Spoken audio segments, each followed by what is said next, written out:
baby, get up, up, up, up, up. No, don't you stay down, down, down, down, down. Now lift yourself up, up, up, up, up. Baby, baby, get up, baby, get up. Welcome back to the Crochet Crowd, as well as my friends at yarnspirations.com. My printer is malfunctioning, but we have two patterns today. Inspired by color, it's either the square or the rectangle. This is our stitch along for Boxing Day of 2023. That's December 26th.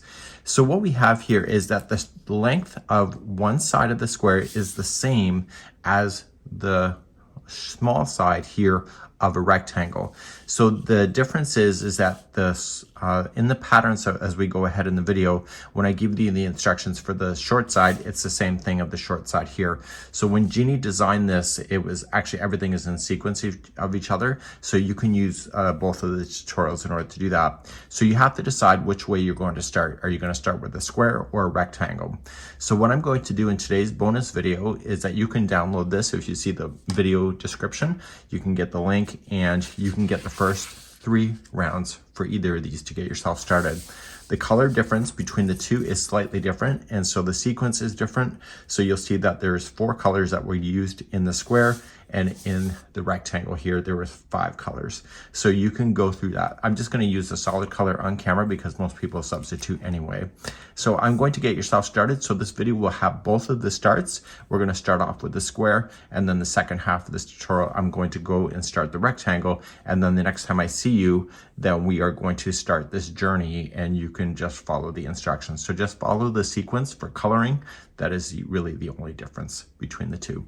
So let's begin, and we'll start with the square first. So let's start the center of the square. It looks like this. We have a very unique starting, and then we're going to go around. So we're going to complete 1 through 3 today, and on this bonus starting. So this will get our square version started, and then you can pick up on round number 4 during the stitch along. So let's begin this right now. So we're going to start with the slip knot on the hook, and you're going to chain a total of 5. So 1, 2, 3, 4, 5. The 5th chain from the hook, we're going to do our first cluster. So it's essentially a double crochet 3 together. So right in the last one, you're just going to go in, pull through 2 and hold, and do it again. So yarn over and in, pull through 2 and hold, and yarn over and in, pull through 2 and hold. So now you have 4 loops on the hook, pull through all 4, and then chain a total of 4. So 1, 2, 3, 4, and slip stitch into the same chain where all of that was in. And at the end of this round, we have to turn our work. So we have this, she has us changing the color at this point, so you can change the color as often or as little as you wish. So you want to turn your work, and you want to turn around, and you want to start again on round number 2. So if you want to change your colors, now it's the time to do it. So if you're changing color, you just have to attach it to the chain 4 here, and you can start from this point. If you just did what I did and just carrying the color, then you can just keep that going.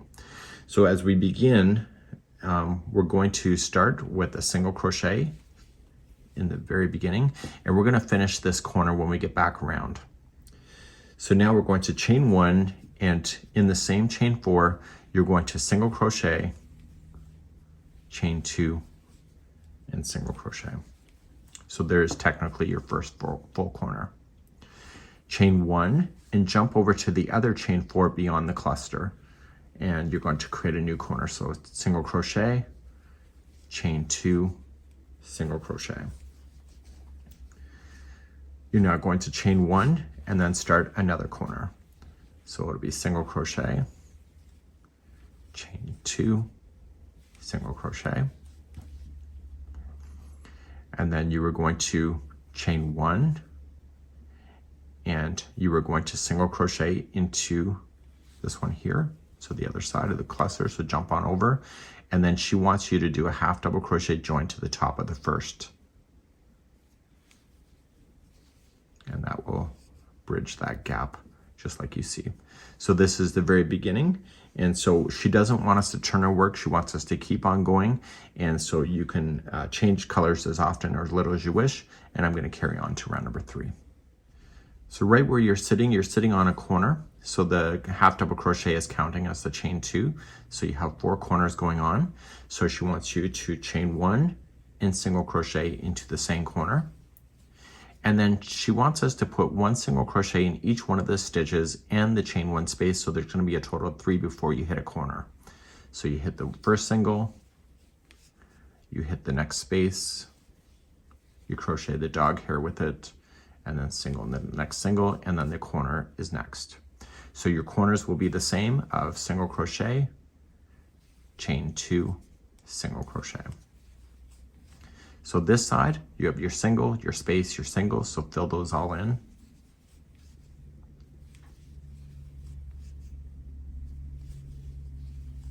Then you got your new corner, so single, chain 2, and single. Then you have a new side going on, so we have single, the space, and the single, and then another corner. So single, chain 2, and single. And then we have to fill in all of these. So we have to fill in the single, the space, the single. And this is the first space that we started with. So we're going to fill it in with single crochet and then chain 2 and join with a slip stitch to the beginning single crochet. So if you're going to keep your colors going on to the same, you can do a half double crochet join, but she wants you to change the colors and then turn. So when we go to start round number 4, during the stitch along, you're going to turn around and be on the back of the project, and then you're just going to keep watching that as you go throughout the pattern. So this will be how you start the square.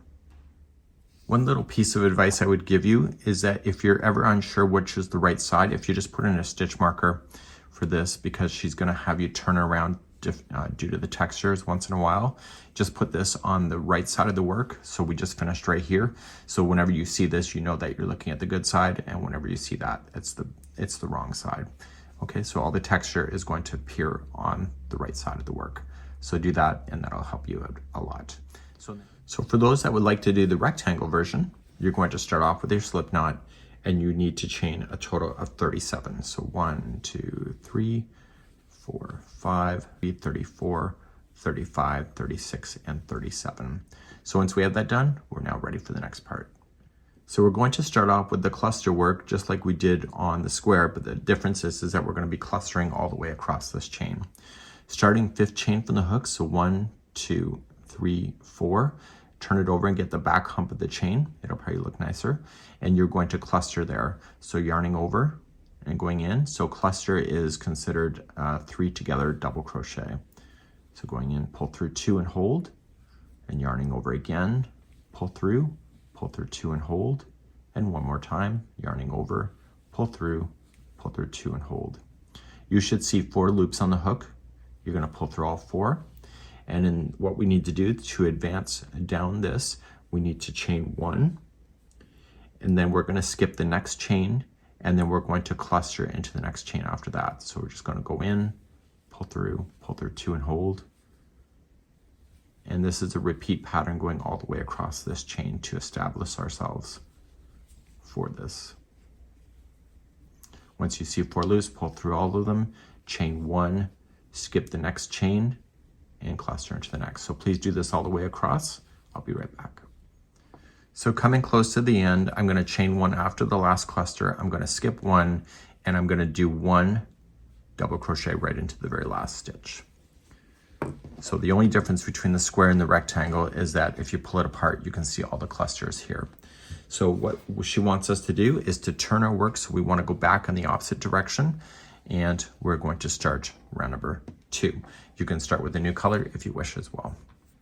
So if you're not starting with the new color, then you can just keep on going. If you want to start with the new color, you just want to go around and use this post as like an edge.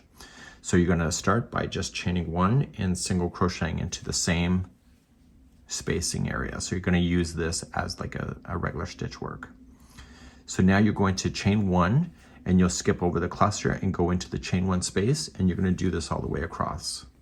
So chain 1, skip the next cluster and go in between. So as you get closer to the other side, chain 1, you're going to come right into this spacing right here. So you'll single crochet and you need to turn a corner. So you were going to chain 2. And make sure you did chain 1 before you did that too, by the way. So you single crochet, chain 2, single crochet. You're going to chain 1 again, and then in the same spot, you're going to single crochet, chain 2, and single crochet. So if you did the square version, you'll notice that this is exactly the same as when it was square. Okay. So now we're going to continue on this side. So we just keep rotating around. So chain 1 and come in between the clusters, and you're going to come back all the way across. So just make sure you chain 1 in between.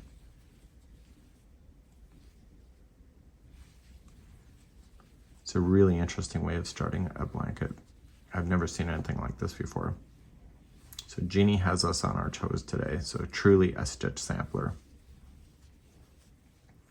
You're going to notice is also the clusters are balling out towards you. So this is actually the right side of the work, and we're going to mark it as well at the end of today's segment to make sure that you understand what is the right side and the wrong side, because Jeanne will have us switching the blanket around back and forth from the front to the back in order for the texture to be its very best.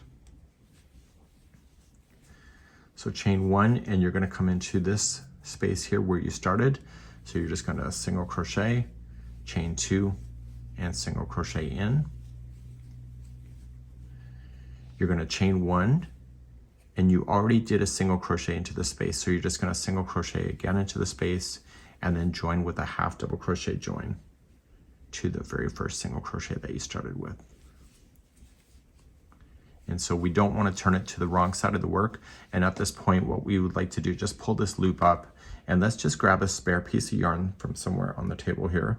And I want to mark this as my right side of my work. So to do this, just grab a spare piece of yarn and just going through the stitch work and just looping it through.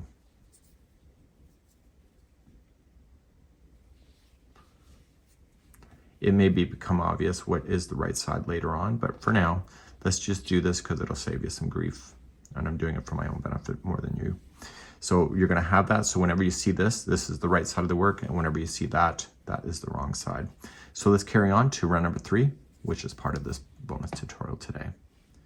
For the final round number 3, we're not going to turn it to the wrong side. Just keep it where it is.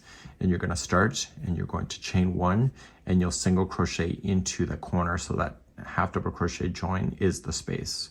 So single crochet that one, and so you're going to single crochet in each one of the stitches, including 1 into each one of the chain 1 spaces between them. And you're going to do this all the way to the next corner. So there's really no counting, you just have to look for it. And I'll see you on the first corner in just a moment. I'm coming to my first corner just shortly here, and I want to come into the single crochet before the corner, and in the chain 2 space here you're going to single crochet, chain 2, and single crochet. So this would be considered the short side of the square if you were doing the square. So it's a single into the single, 1 into the space, and the single into the single, and then you're already on the corner. So the corner is single crochet, chain 2, and single crochet. And now you're going to whip across this side as well. So 1 single into each single and also into the chain 1 spaces as well. So I'll see you in the next corner in just a moment. So I'm coming close to the next corner, just filling in my stitches and spaces.